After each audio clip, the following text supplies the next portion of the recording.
Valve right here is the overboard dump, the exhaust valve for the oxygen system on the interlock. That valve must be kept open, so when the divers exhale from the inside, the oxygen comes right out that little 90-degree elbow and discharge here into the building. And this valve right here is an auxiliary supply to feed the bib system on the inside, where we could feed heliox to it or an auxiliary breathing gas.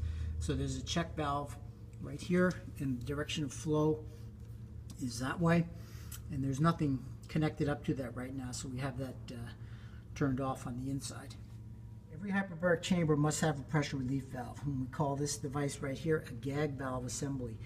And we have a quarter-turn ball valve which must be kept in the open position in order for this relief valve right here to function.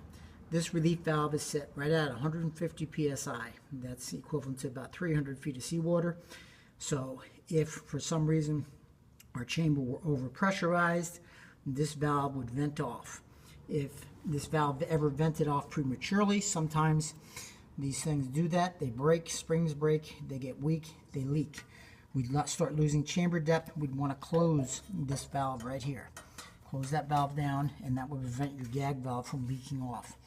So we want to keep that in the normal position open. It's very important that we understand that. That's called the gag valve. So unique to DDC1, there are drain valves. You need to do this for your schematic. There's a quarter-turn ball valve there for the interlock, and then there's a corresponding one over to the right here. You can't see very well due to the lighting, but there is another ball valve that drains the outer lock. The reason we have those there is on occasion we rinse the chambers and wash them down, and that's a way to drain the water out from inside the chamber.